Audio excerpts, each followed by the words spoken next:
Merci Guillaume. Merci à tous ceux qui sont parmi nous et merci à ceux qui sont en ligne également.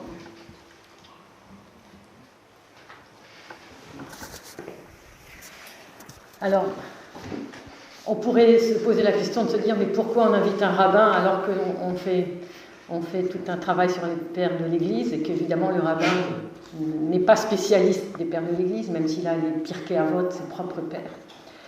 Et en fait, depuis quelques décennies, on se rend compte qu'on ne peut pas appuyer vraiment notre réflexion sur les pères, sinon on ne va pas à nos racines. Et c'est tellement, nous en tant que chrétiens, surtout chrétiens orthodoxes, on est tellement habitués à lire et interpréter de façon familière nos pères, on est dans une certaine habitude, on a comme un réflexe automatique, dès qu'on lit la Bible, eh bien on va regarder les pères. Et que, étant très attaché à notre tradition de lecture des pères, notre tradition de la Bible, on se rend compte qu'on continue à être dans une certaine doxa, qui est la doxa de l'Église, et on essaye de ne pas trop s'échapper des sentiers battus, parce qu'il faut bien être conforme à notre tradition. Et pourtant, malheureusement, on se pose rarement la question d'où vient cette façon de lire et d'interpréter de nos pères. L'ont-ils reçue? L'ont-ils inventée? Est-elle déjà énoncée quelque part avant eux? Et donc, c'est toutes ces questions-là qui m'ont toujours amené à essayer de comprendre quelles sont nos sources de l'interprétation du texte. Alors, si on est attentif aux Saintes Écritures, on sait que le texte lui-même va donner des clés d'interprétation et qu'à l'intérieur du corpus biblique lui-même, nous avons beaucoup de relectures des étapes du salut et que nous pouvons saisir l'actualisation ou l'accomplissement de tel ou tel passage des Écritures. Par exemple, certains récits du Pentateuque, ils sont repris dans le livre des Psaumes, dans le livre de la Sagesse, dans le livre des Proverbes, et les récits repris ne relatent pas tout à fait de la même manière ce qui avait été dit de manière antécédente. Donc, si ce n'est pas exactement pareil, quel est l'intérêt d'aller voir, enfin l'intérêt est fort, plutôt on pourrait dire, d'aller voir les différences. Et ce phénomène se trouve aussi dans le Nouveau Testament. Il suffit de lire les Actes des Apôtres ou Saint Paul pour voir comment il parle des évangiles. Donc simplement cette idée de relecture, eh bien, elle est déjà présente dans nos textes et nos pères, évidemment, vont la reprendre. Alors, le fait qu'il y a une unité insécable entre Premier et Second Testament, c'est absolument acquis par tous les pères en parlent. Et le père Jean Drec, qui a enseigné dans cette sainte maison, dit à une phrase que je trouve tout à fait intéressante, il dit que l'Ancien et le Nouveau Testament se portent témoignage l'un à l'autre et que par conséquent, ils peuvent tout à fait être interprétés de manière réciproque. Donc là, je pense que c'est très important, ce va-et-vient. Et ce va-et-vient entre les deux testaments nous indique un va-et-vient entre l'interprétation rabbinique et l'interprétation des pères.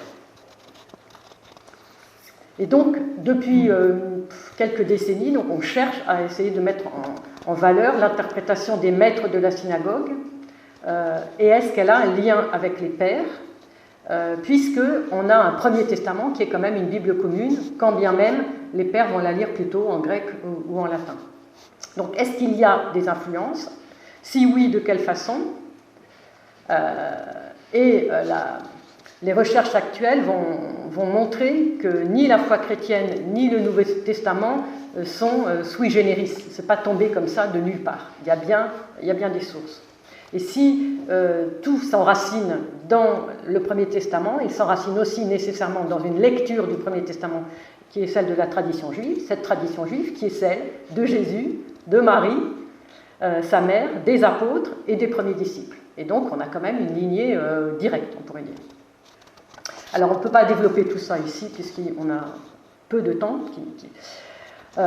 Mais ce qui semble important, c'est de comprendre l'interprétation de ses prédécesseurs, dont les premiers, avant les rabbins, sont le Christ et les apôtres. Avant les rabbins, en tout cas, des premiers temps. Même si les rabbins eux-mêmes sont évidemment tributaires de ce qui s'est passé avant eux. Donc, je vais essayer de prendre quelques exemples.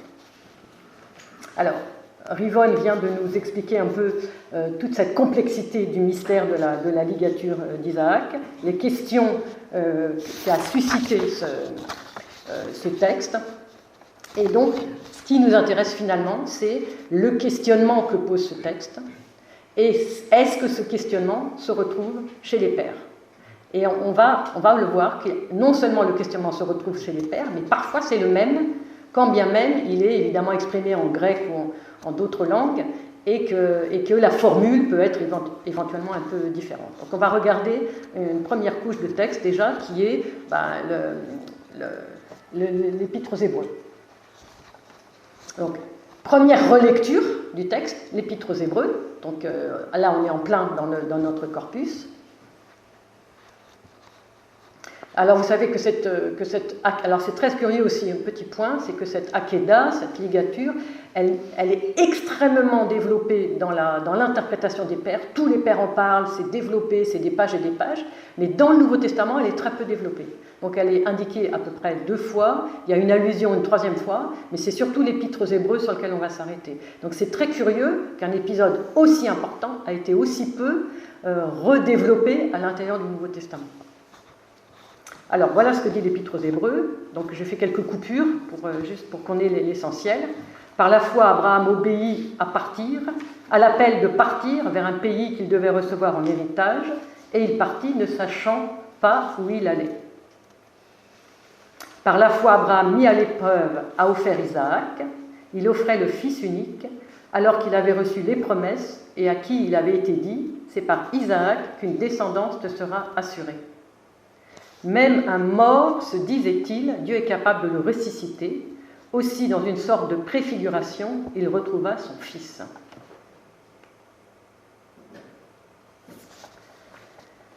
Alors, cet épisode va proposer, cet épître propose 2 attitudes d'Abraham. Premièrement, il obtempère à l'ordre divin et en même temps, il croit à l'incroyable. Donc toute la première interprétation, et vous savez que les premières interprétations, elles vont marquer la vie de l'Église, évidemment, met en avant la foi d'Abraham qui obéit à Dieu.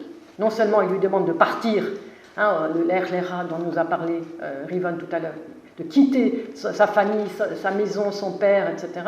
Donc il va partir pour un pays qu'il ne connaît pas, donc il quitte son passé. Et à la 10e épreuve, Dieu lui demande d'immoler son fils, et donc il fait preuve de la même foi et se prépare à quitter son avenir. Donc il n'a plus rien. Et donc on trouve ici l'affirmation, sa foi, donc dans l'Épître aux Hébreux, sa foi va si loin qu'il est prêt à croire que Dieu peut ressusciter son fils. Même si le texte biblique dit qu'Abraham n'a pas immolé Isaac. L'Épître aux Hébreux fait une allusion à une possible éventuelle mort et résurrection. Donc on peut se poser la question, l'auteur des Hébreux aurait-il reçu parmi les nombreuses traditions orales d'Israël, ou est-ce que simplement il croit, comme il le dit un chapitre avant, au chapitre 6, qu'il est impossible à un Dieu de mentir, donc de mentir par rapport à la promesse. Alors, Rivon n'a pas énormément développé cet aspect de l'émotion d'Abraham quand il reçoit l'ordre, et les pères de l'Église vont, eux, poser tout un tas de questions sur la manière dont Abraham va recevoir cette injonction divine. Comment se fait-il que Dieu ordonne à Abraham de lui offrir en holocauste son fils, sur lequel reposent toutes les promesses? Donc on est bien dans le même questionnement. Et voilà ce que dit Origène. Qu'en dis-tu, Abraham? Quelles sont les pensées qui s'agitent dans ton cœur? La voix de Dieu s'est fait entendre pour secouer et éprouver ta foi. Qu'en dis-tu? Qu'en penses-tu? Est-ce que tu hésites? Est-ce que tu rumines et calcules ainsi dans ton cœur? Si c'est en Isaac que la promesse m'a été faite et que je l'offre en holocauste, je n'ai plus de promesse à attendre. N'est-ce pas plutôt cet autre raisonnement que tu tiens en te disant que celui qui t'a fait la promesse ne peut mentir et que quoi qu'il arrive, la promesse demeurera? Aussi l'apôtre Paul, qui avait connu, je crois, par l'esprit les sentiments et les pensées d'Abraham, nous les a indiqués dans ce passage. Abraham ne broncha point dans sa foi lorsqu'il offrit son fils unique, sur qui reposaient les promesses. Il estimait que Dieu était assez puissant pour le ressusciter des morts. Donc, vous voyez, y a toute cette préparation intérieure, et puis Origène termine cette petite réflexion sur l'Épître aux Hébreux. Donc vous voyez comme l'Épître aux Hébreux va être fondamentale pour les pères. Origène poursuit en s'appuyant donc sur cet épître. Il estimait que Dieu était assez puissant pour le ressusciter des morts. Donc on a ici à la fois une harmonie avec la pensée rabbinique et un appui dans l'Épître aux Hébreux en mettant cet accent sur la résurrection. Donc on a ce questionnement, on a ce dialogue intérieur d'Abraham, et puis on a l'Épître aux Hébreux qui répond. Alors on va regarder un second père, un père du VIe siècle, Romanos le Mélode, qui nous a fait donner beaucoup d'hymnes. C'est un grand hymnographe, un grand poète, et qui nous propose finalement une sorte de midrash sous forme d'un dialogue saisissant entre les deux parents d'Isaac. Et de fait, le texte biblique ne nous dit rien de ce qui se passe entre Abraham et Sarah. Le texte biblique même semble dire que Sarah ne serait pas tellement au courant. Mais la tradition orale d'Israël a comblé des silences dans le texte biblique. Eh bien, la tradition orale de notre Église, par Romanos le Mélode et bien d'autres pères, va aussi combler les silences du texte biblique. Donc, vous voyez déjà au niveau de la méthodologie, on a bien un héritage. Donc, comme Abraham se résout à obéir à la voix divine d'une façon inflexible, mais il se demande comment il peut devenir le meurtrier de son fils. Voilà ce que nous dit dans une hymne assez développée. Et quand il en parle à Sarah, Romanos le Mélode nous dit qu'elle refuse au départ catégoriquement de donner son enfant à Abraham pour cette immolation et demande à le garder près d'elle. Elle ne supportera pas sa mort ni son sang versé. Donc là, c'est une première étape d'un dialogue. Donc c'est un dialogue sur plusieurs hymnes qui est très long, donc je résume brièvement. Elle est dans une résistance, se lamente et pleure à l'idée de sacrifier son fils, et donc elle va le retenir. Et petit à petit, dans le dialogue entre Abraham et Sarah, Abraham arrive à la convaincre en lui expliquant que Dieu réclame simplement ce qu'il a donné. Il réclame son don à lui et qu'elle ne doit pas souiller l'Holocauste par ses plaintes. Ouvrez les guillemets, celui qui m'a donné cet ordre femme est le maître de tout, qui me réclame en son temps ce don de nous deux. Et donc, à la fin de cet hymne, 13e hymne, Sarah finit par se soumettre à Abraham, et elle parle ainsi à son fils Isaac. S'il te veut pour te faire vivre, il commandera que tu vives. Lui qui est le Seigneur immortel, il ne peut te tuer. Va donc, mon enfant, fais-toi la victime offerte à Dieu. Mais j'ai confiance, le géniteur ne se fera pas immolateur. En quittant ta mère, tu trouveras un père dans le Dieu de l'univers. Lui-même, après ton immolation, te rendra vivant à moi. Donc on voit bien aussi cette caractéristique typique chrétienne, où la résurrection est toujours le point focal, et c'est normal puisque c'est notre foi.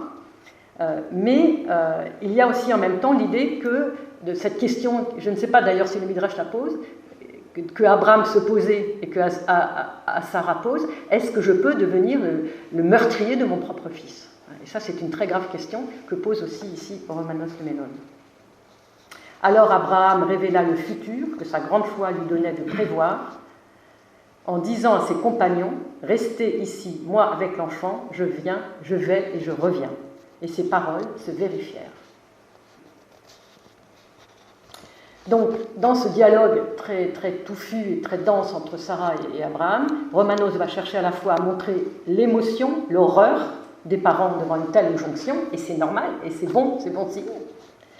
Est-ce qu'Abraham pourrait être appelé jusqu'à la fin des temps le meurtrier de son fils?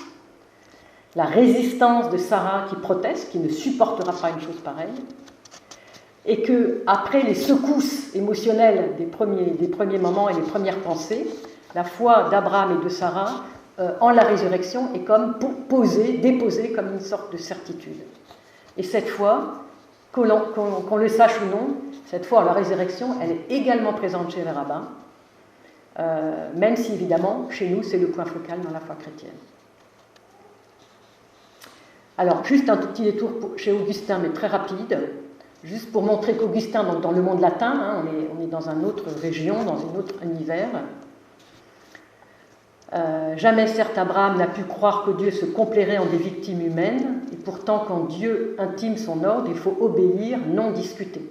Aussi ce père, vraiment saint, s'attachant fidèlement à la promesse, assuré qu'elle devait s'accomplir en celui que Dieu commandait d'immoler, ne douta pas un instant que son fils, une fois sacrifié, pourrait lui être rendu par celui qui aurait pu le lui donner sans qu'il l'eût espéré. Donc on a ici un élément supplémentaire, il lui est rendu par celui qui avait pu lui donner.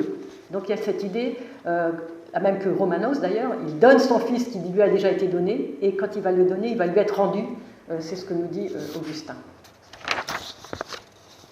Alors se pose la question, la résurrection des morts, qui est bien celle des rabbins, en effet, on sait, nous qui avons le livre des Maccabées dans notre corpus biblique, parle effectivement de cette résurrection des morts dans le deuxième Maccabée au chapitre 7. Mais nous savons que ce livre ne fait pas partie de la Bible hébraïque. Et donc, est-ce qu'il y a une vraie foi en la résurrection des morts chez les rabbins? Alors regardons le Midrash des Pirkei de Rabbi Eliezer. Donc c'est un Midrash tardif, dont les sources, dont l'origine a circulé en tradition orale pendant un certain nombre de siècles, mais on pourra éventuellement reparler de ces questions de datation tout à l'heure. Rabbi Yehuda dit, lorsque le glaive atteignit son cou, l'âme d'Isaac s'envola et sortit. Lorsque Dieu fit entendre sa voix entre les deux chérubins et qu'il dit « N'étends pas la main sur le jeune homme », l'âme réintégra son corps. Abraham le délia et il se dressa sur ses pieds, et Isaac sut que la résurrection des morts était enseignée par la Torah et que tous les morts doivent ressusciter. Aussitôt, il prit la parole et dit « Béni es-tu, Seigneur, qui fait revivre les morts. » J'enchaîne tout de suite sur un autre midrash parce que je voudrais essayer de faire une réflexion avec l'ensemble. Cet autre midrash qui confirmerait le midrash des Pirkei de Rabbi Eliezer s'appelle le midrash de Rabbi Ishmael, et plus ancien, Mechilta de Rabbi Ishmael, donc autour du IIIe siècle, et il confirmerait donc l'ancienneté de la tradition que je viens de vous lire. Ce midrash va commenter Exode 12-13, où il est dit, à propos de la sortie d'Égypte, au moment où le sang se met sur les portes des maisons, « Je verrai le sang ». Je verrai le sang. Donc c'est l'ange, Dieu qui parle.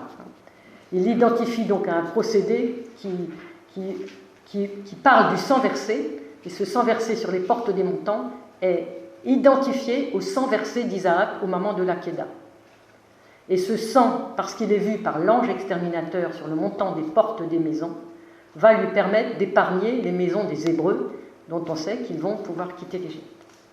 Le Midrash explique, Abraham appela ce lieu le Seigneur verra. Donc Seigneur verra, c'est dans notre texte de l'Akéda. Au bout du texte, au verset 24 du chapitre 22, Abraham appelle le lieu le Seigneur verra, puisqu'il verra ou il pourvoira pour cet agneau. Donc le Seigneur verra pour l'Holocauste de mon fils. Ainsi, le verset d'Exode 12-13 dit « Je verrai le sang » en lien avec « Et Dieu verra l'agneau ». Et donc il y a un rapprochement. Tout à l'heure, le rabbin a expliqué que les mots étaient très importants et qu'on les mettait toujours ensemble. Voilà. Il verra le sang, il verra l'agneau. Donc ces deux expressions sont rapprochées, si bien qu'en voyant le sang de l'agneau pascal, Dieu verra le sang de l'Akéda, c'est-à-dire le sang d'Isaac. Donc, comme si le sang d'Isaac pourrait être identifié au sang de l'agneau pascal, Isaac étant lui-même par conséquent identifié à l'agneau. Donc il y aurait ici une sorte de typologie inversée, où l'événement principal est le sang de l'Akéda, et le sang de l'agneau pascal perçu comme un mémorial de ce sang de l'Akéda. Troisième midrash, le midrash de la Mechilta de Rabbi Shimon bar Yochai. Rabbi Yeshua dit, et Dieu dit à Moïse, le Saint béni soit-il, dit à Moïse, je suis fidèle à payer le salaire d'Isaac, fils d'Abraham, qui a répandu sur l'autel le quart de son sang. Donc nous avons ici trois midrashim qui nous donnent une saveur tout à fait originale, qui est qu'en fait, Isaac aurait éventuellement versé son sang, que ce soit une goutte ou que ce soit un quart, voilà. Bon. et qu'il aurait vraiment été donc une victime expiatoire sur le mont Moria pour ensuite revenir à la vie. Donc cette tradition liée au sang de la sortie d'Égypte évoque évidemment la tradition chrétienne, et on peut donc se poser la question d'une influence.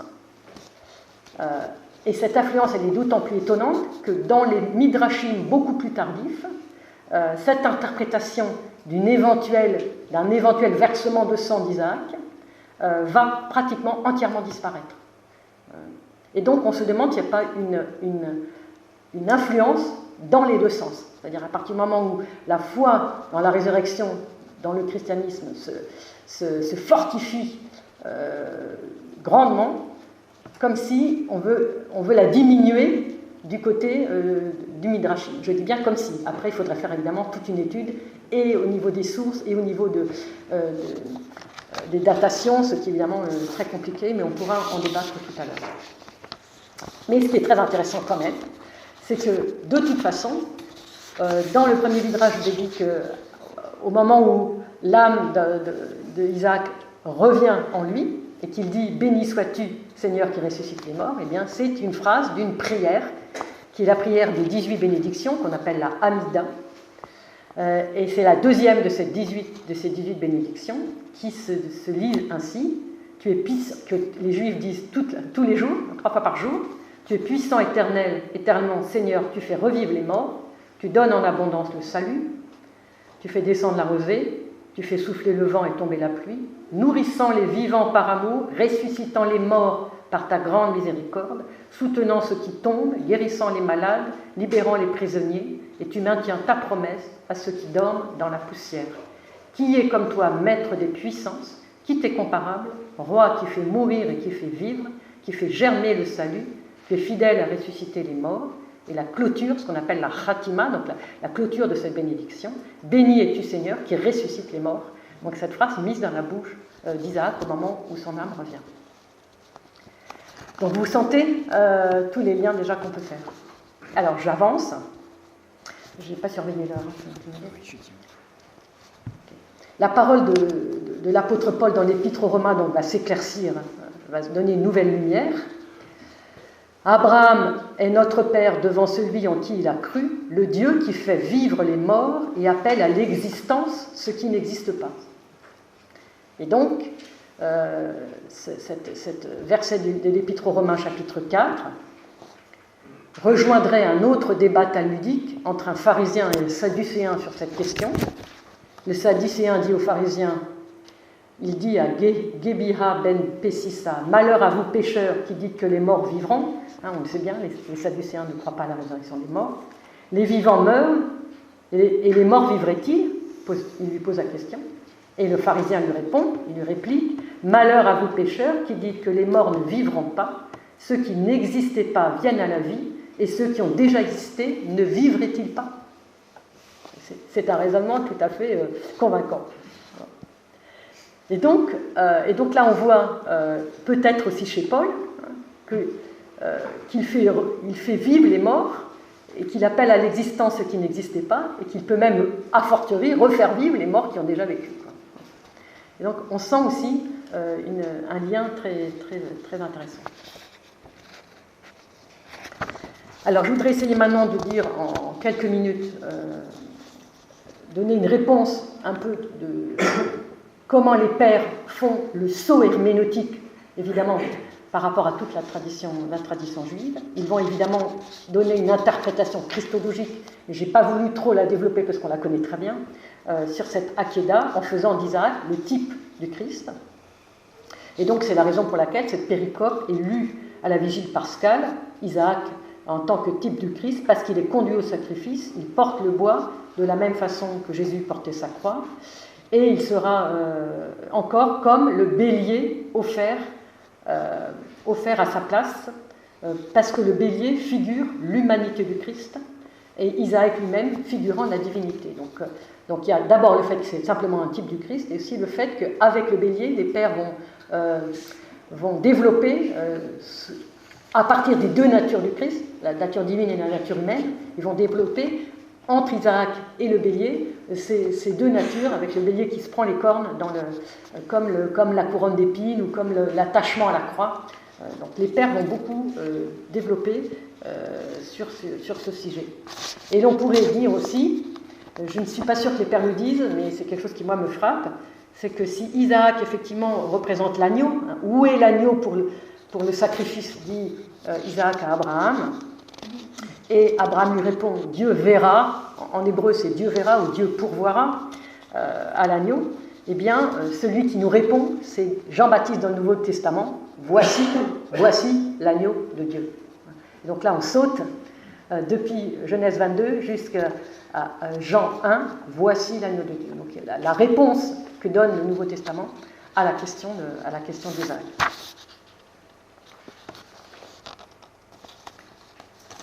Donc je vais juste donner encore 2-3 petites choses et puis je vais conclure. Donc, Jean Chrysostome explique comment toute cette histoire est la figure de la croix. De même qu'ici le bélier a été offert à la place d'Isaac, de même l'agneau spirituel a été offert pour le monde. Il fallait en effet une figure pour dépeindre par avance la vérité. Voyez en effet, je vous en conjure, mes bien-aimés, comment toute l'histoire du Christ est figurée par avance. Fils unique d'un côté, fils unique de l'autre, fils chéri d'un côté, fils chéri de l'autre, etc. Car celui-ci est mon fils bien-aimé dans lequel j'ai mis toute mon affection. L'un a été offert par son père en sacrifice, l'autre, son père l'a livré, et c'est ce que nous dit Paul, la voix de Paul, il n'a pas épargné son propre fils, mais l'a livré à la mort pour nous tous. Donc là, il y a toute la question de la manière dont Isaac est une figure très précise du Christ. Et Romanos Nomélode, voilà pour terminer avec lui, puisqu'on a commencé avec lui, il explique que Isaac a porté le bois sur tes épaules, que ton Isaac a porté le bois sur tes épaules, de même les épaules de mon fils porteront la croix. La grandeur de ton amour t'a montré même l'avenir. Regarde maintenant le bélier attaché au bois, en regardant par où il est retenu. Tu dois comprendre le mystère, c'est par les cornes qu'il est entravé. Les cornes signifient les mains de mon fils, immole-moi, immole-le-moi, et je te garde ton fils, car je te donne tout bien, je sauve vos âmes. Alors, en conclusion, on pourrait voir Grégoire de Nice, on va essayer de le faire dans la publication, il y aurait beaucoup d'autres choses à dire, bien évidemment, des pères qui ont beaucoup développé ce thème. En conclusion, ce que je voudrais un tout petit peu, qu'on essaye de goûter, c'est que si on fait un parcours comme ça à partir des sources, c'est pas juste parce que on est dans la vogue du temps, on pourrait dire, dans l'esprit du temps. C'est parce qu'il y a vraiment des influences de la tradition juive sur les pères, mais peut-être également dans l'autre sens. Et on perçoit plus clairement le sceau herméneutique de la christologie patristique, qui évidemment est d'autant plus manifeste et d'autant plus transparent qu'on a regardé ce qui s'est passé en amont. Et en plus, on peut se poser la deuxième question, s'il y a effectivement une influence qui fait partie d'une sorte de continuité depuis le Christ, en passant par les rabbins jusqu'au Père, est-ce qu'il n'y a pas une influence dans l'autre sens, comme je l'ai un tout petit peu suggéré tout à l'heure? Et donc l'influence la plus évidente est celle des Juifs sur les chrétiens, mais parce qu'ils nous précèdent dans l'histoire, parce qu'ils ont interprété bien avant nous ce grand corpus de la Torah.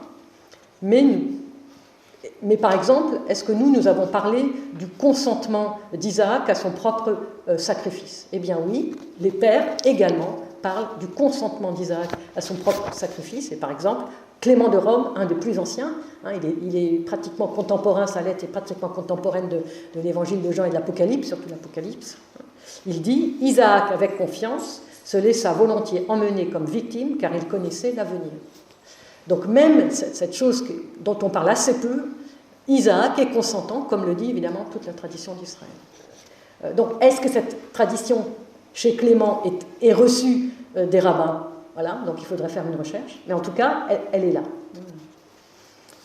Et est-ce que nous savons que la lecture de cette péricope de la Hakeda se faisait lors de la liturgie juive de Pessah dans une tradition très ancienne, et qu'elle a été déplacée à la fête de Rosh Hashanah, c'est-à-dire au début de l'année, au courant du mois de septembre, et que ce déplacement, est-ce qu'il date de après 90 ou début 2e siècle? Bon, on ne sait pas exactement, mais en tout cas, il y a eu un déplacement dans l'office de Rosh Hashanah de cette lecture de la Hakeda, alors que nous l'avons bien conservé dans la nuit pascale.